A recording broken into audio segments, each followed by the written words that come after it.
What's going on, everybody? CW Entertainment here, and I'm back today with another episode of Madden 17.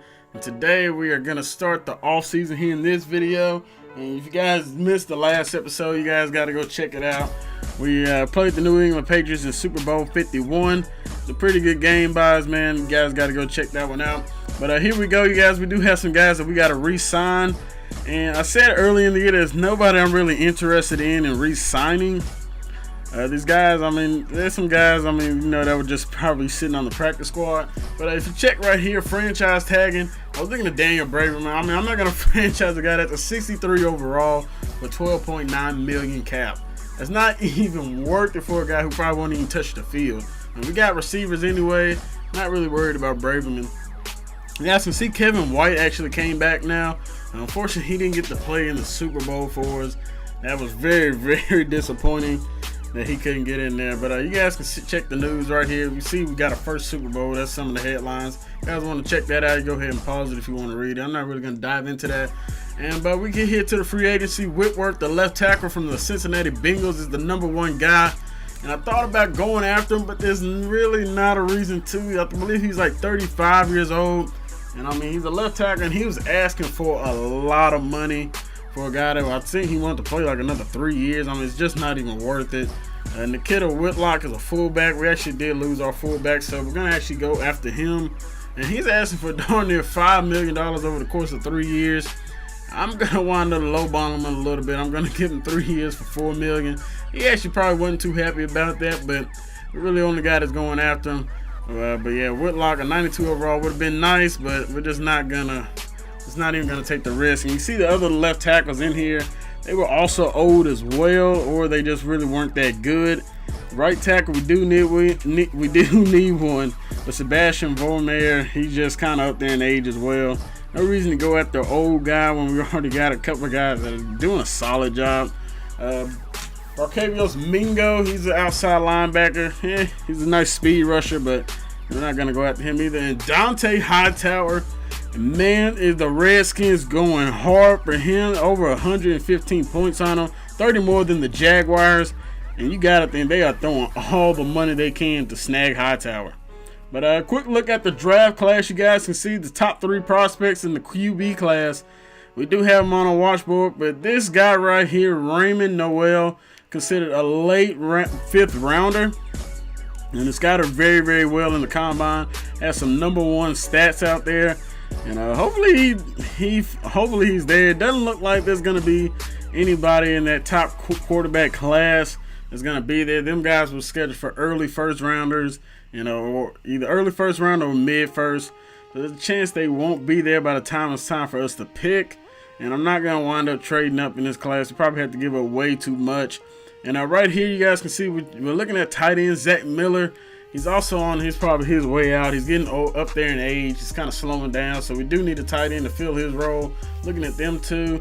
And a left tackle is a position of need. So is the right tackle position. But it's not a really good left tackle class. It's not a good tackle class in general.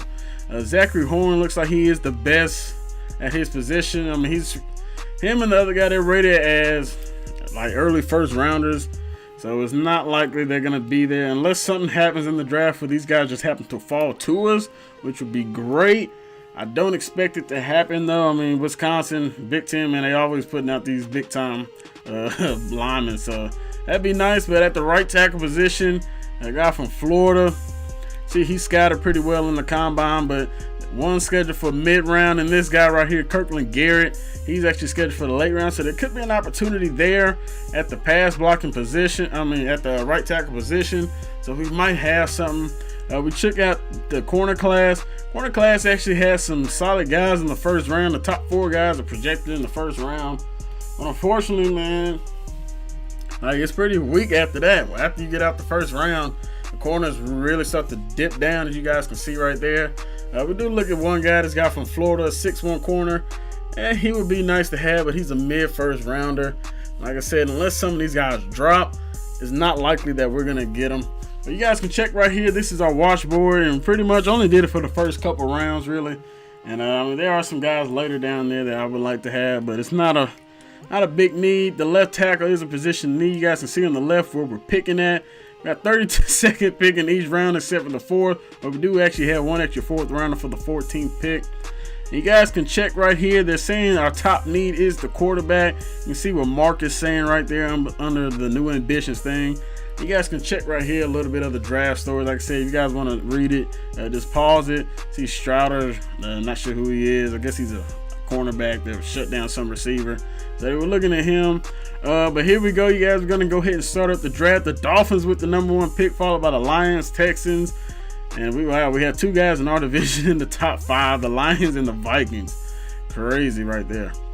But we're going to go ahead and sim all the way down onto our pick.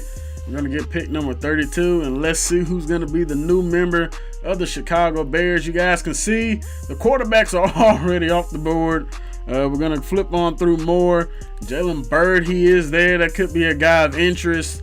And then the left tackles, we already knew them 2 were going to be gone. We looked at the right tackle, and the right tackle was gone as well. One we thought might fall. The cornerback was also gone. So, these guys got up on out of here. And at this point, we're not going to take Raymond Noel. We're looking at our watch board.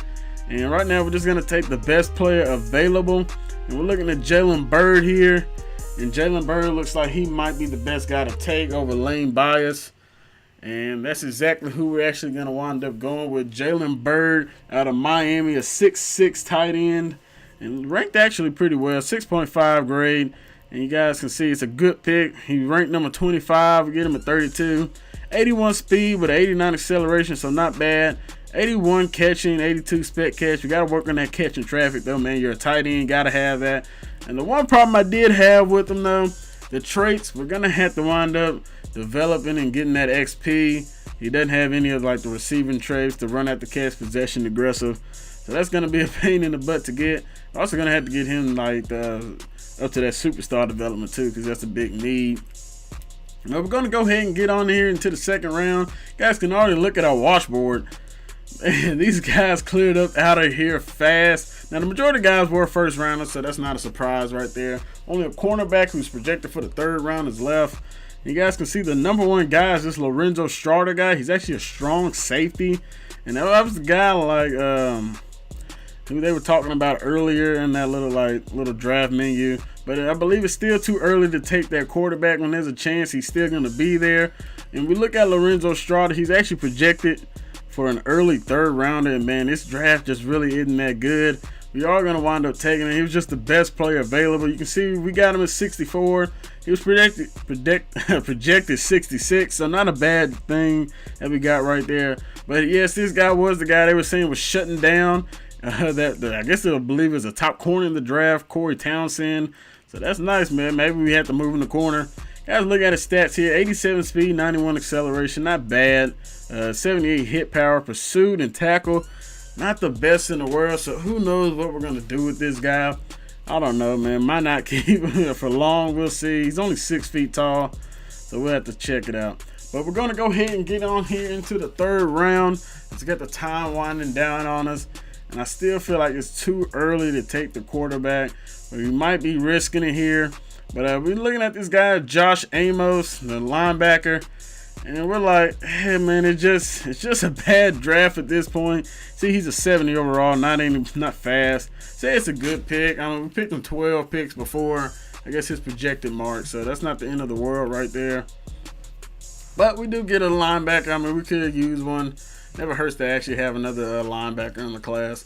But we're going to go ahead and get here into round 4. Pick number 14. You guys can check the stats out right there from the guys we have drafted. And right now, we're not even going to take the risk anymore. You guys can see it right here. Raymond Noel is still on the board. He's the QB out of Harvard, and he's considered a late 5th rounder. And we're going to go ahead and pull the plug on him. And you guys can see right here, he has the superstar development trait. Hopefully it pans out, man, because the last Harvard quarterback that we see, Ryan Fitzpatrick, is just all over the place, man. The guy either going to have a solid year or he's going to be turnover prone. But you guys can see Raymond Noel got some solid stats off the bat, but he's definitely going to have a lot of work to do. Hopefully the preseason, he can get some good action in. So he's a pretty fast quarterback, 82 speed, 87 acceleration. So that was actually not too big of a surprise considering that he was a mobile quarterback. But hey, man, we got our quarterback of the future. Welcome to Chicago. And you guys can see right here, I believe this is our our second fourth round pick, but it's going to wind up going ahead and trading it. And you guys can see right here, the best offer was from the Ravens. We're going to go ahead and take that. That's that third round for next year. Hopefully that pans out to be something good for us. And we actually started trading more and more. This is the round 5 pick. Nothing really available good. But the Patriots are offering up a fourth round of next year, so we're going to go ahead and take that. We're going to build up some of these picks for the next year's draft. And here's our final pick of the day. It's a wide receiver, Vince Roll. Actually considered a speed receiver, so maybe he can come in and fill in for Eddie Royal eventually when it's ever time for him to leave. You see, he doesn't have too bad of stats. I guess he was going to be projected undrafted. They said he was like ranked 321. We got him like at the final pick 224. See, Tom McShay was even talking about us, mentioned him in sub packages. But here's the overall of what our draft class looks like. Jalen Byrd, the number 1 pick.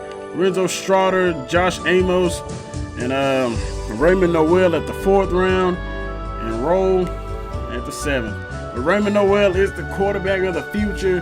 Don't know what we're going to do with him. It's either going to be him or Jay. They're going to have to be battling it out. And here's a final look at what they're talking about us in the draft. You can see that they were talking about a big no-brainer, apparently, when we drafted Jalen Byrd, although originally they were saying, oh, we got to draft the quarterback.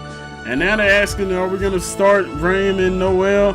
We don't know yet. We're going to see, but we are going to go ahead and advance through the preseason. Not going to play it. But quick before I get out of here, everybody, Lamar Houston apparently was on the trading block. He had an offer. They got the San Francisco 49ers offering up a 2nd round and a 7th. We're going to go ahead and wind up taking it. Lamar Houston, thank you very much for being a Bear. I'm out till next time, everybody. I hope you guys enjoyed the video. Next time out, we'll start the season. Peace.